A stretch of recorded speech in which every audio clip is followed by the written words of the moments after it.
Çeşme köyü yangına karşı kurumların düzmek proyekti yarışmasında pay alır. Yaşamak punktunda bu önemli bir problema. O üzere bitki vakitlar yangınlar sık olurlar. Bitki büyük yangın 2 ay geri belli edildi. Bu bela olayı bizim çekim grupamız çıkardı. Kuraklığın hem rüzgarların beterine kırlarda kuru ot tutuştu. Biz pay aldık. Bizde vardır maşına. O duruyor Primarian garajında. Yok yapı yanında onu tutma. Vardı kolhozdan da yapılı ama onunla yandıydı. Şimdi o yapıları isteyiz düzme. Verdik oraya zayavkamızı. Ona geldiler. Fonddan geldiler. Geldiler MÇS'ten baktılar o teritoriyi.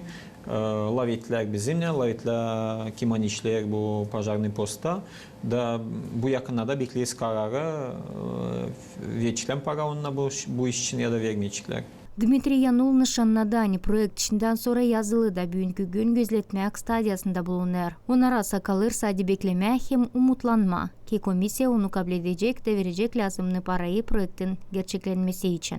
Bundan Karya haberledi. Yangına karşı kurumun düzülmesi bu sadece bir projekt çoğu projektlerin arasından hangileri işinden sonra giriştirildi yaşamak punktunda hem planlanır geleceğine. Dmitri teklif etti. Gagauzyan başka primariyalarını da aktif pay alsınlar türlü projektlerde. Geçenki yaşamak punktların büdjetleri hepsi lazımlı işlere yetişmer.